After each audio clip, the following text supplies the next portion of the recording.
Bonjour à toutes et à tous, nous sommes le vendredi 27 décembre, vous regardez le Flash Info du Média, votre rendez-vous quotidien avec l'actualité adaptée à cette pause de fin d'année.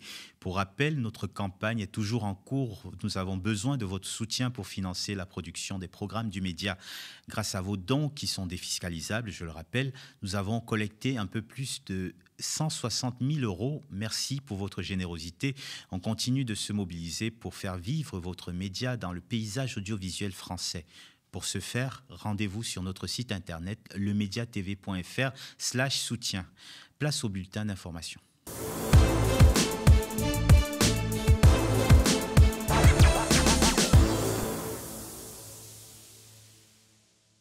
L'actualité de cette fin d'année 2024 est marquée par un triste Noël pour les cheminots après le décès de l'un des leurs, Bruno, 52 ans, et conducteur d'un TGV reliant Paris à Saint-Étienne, a mis fin à ses jours le 24 décembre en sautant de sa cabine alors que le train était à pleine vitesse.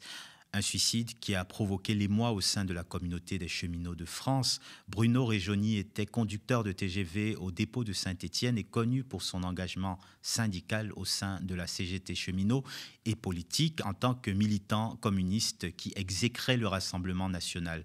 Dès l'annonce de son décès, la focale médiatique et politique se tourne d'abord sur les tracas causés aux pauvres voyageurs qui ont dû être immobilisés ou impactés par la cascade de retard en ce soir-là de réveillon de Noël.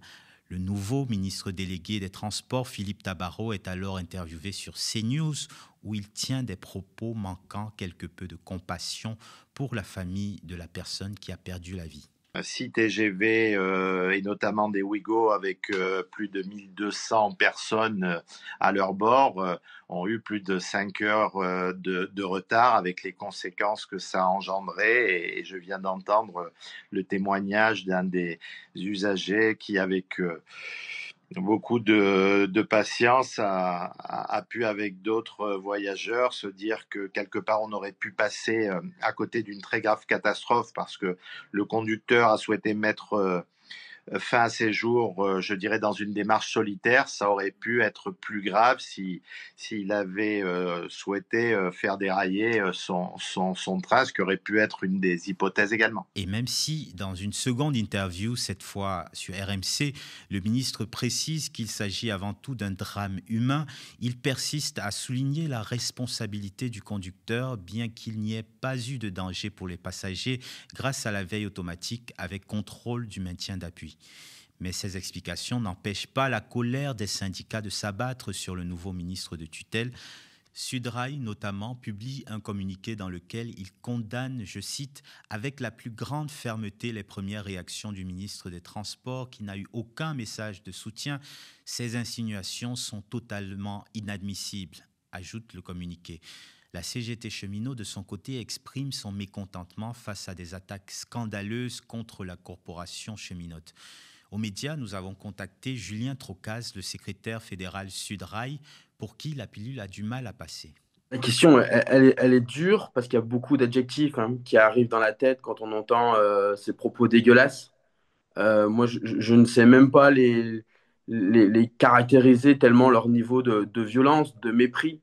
Alors on sait que cette bourgeoisie politique ultralibérale, elle méprise les travailleurs et les travailleuses, mais à ce point-là, c'était indécent.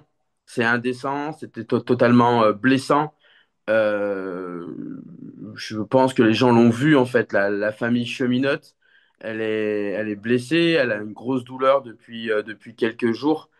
Et là, on a un ministre des Transports c'est totalement dégueulasse, en fait. Moi, je sais pas quel terme exprimer. Enfin, il y en a plein d'autres qui me vont, hein. Ils sont blessants, ils sont injustes, ils sont cyniques. Par ailleurs, le traitement médiatique de ce drame est également pointé du doigt dans plusieurs reportages, comme ici sur BFM TV.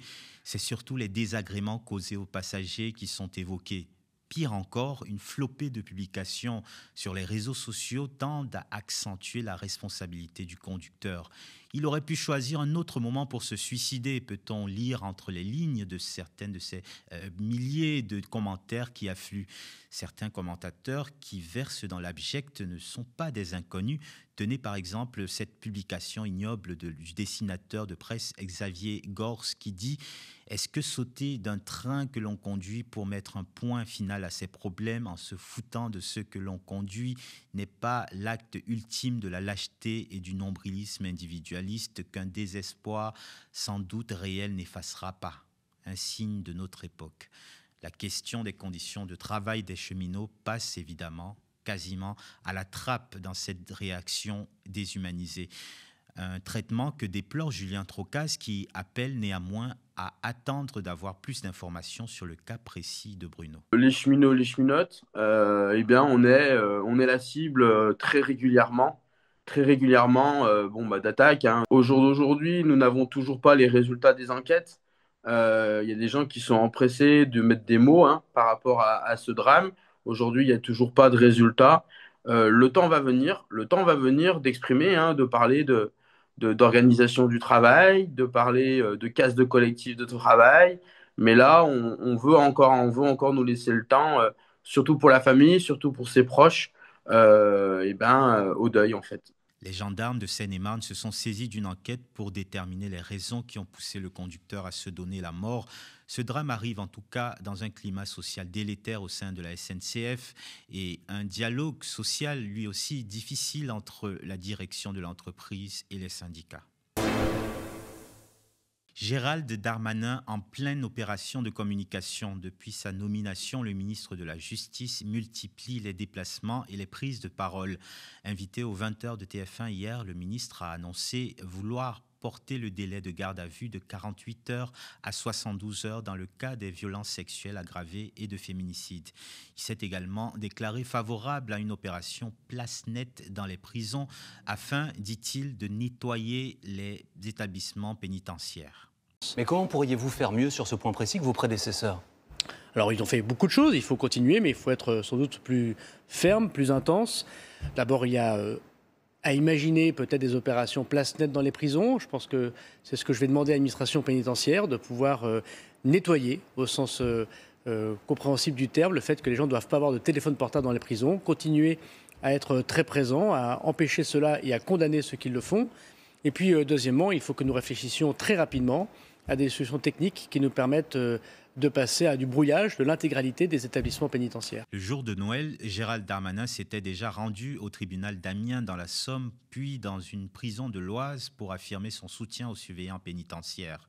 Le syndicat Unité Magistrats FO, par la voix de sa secrétaire nationale Béatrice Brugère, a exprimé son soutien aux propositions du ministre, notamment en ce qui concerne la création d'ultra courtes peines pour des primo-délinquants et pour des jeunes mineurs. Une manière, selon Béatrice Brugère, d'aller plus vite, d'avoir une réponse adaptée, proportionnelle et efficace.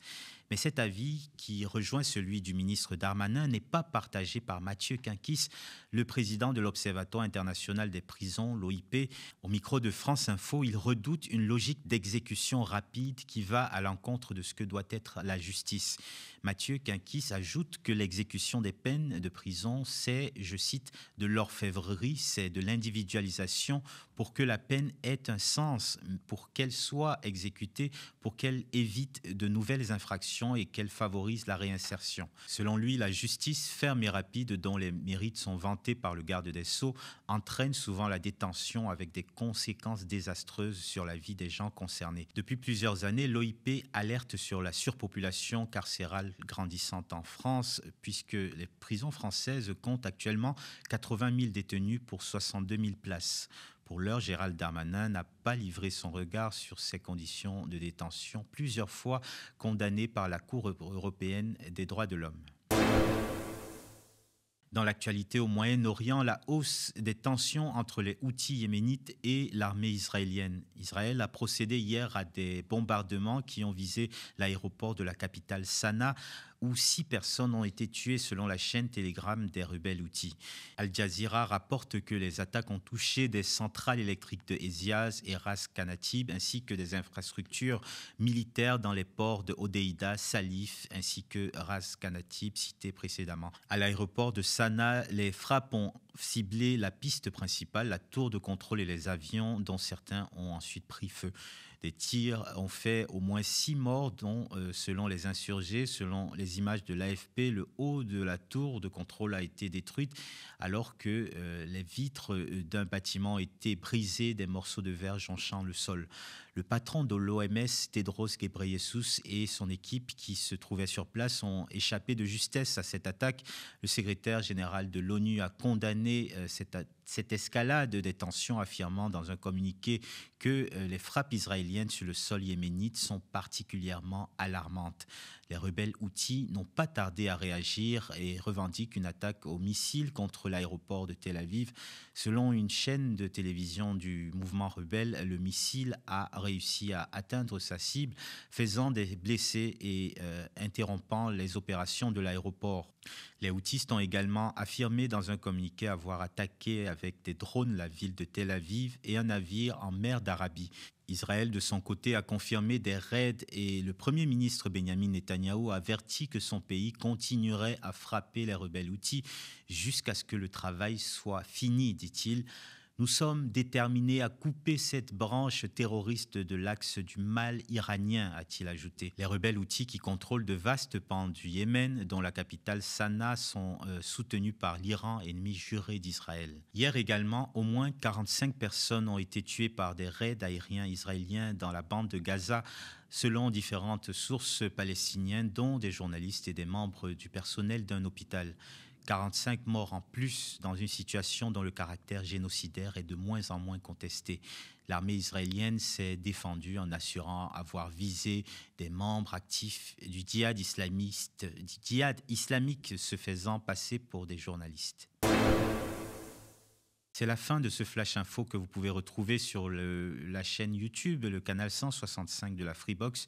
N'oubliez pas de soutenir notre campagne de dons de fin d'année qui sont défiscalisables.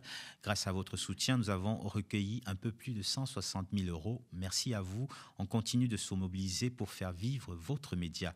Rendez-vous sur le site internet lemediatv.fr. Bonne suite des programmes sur le média.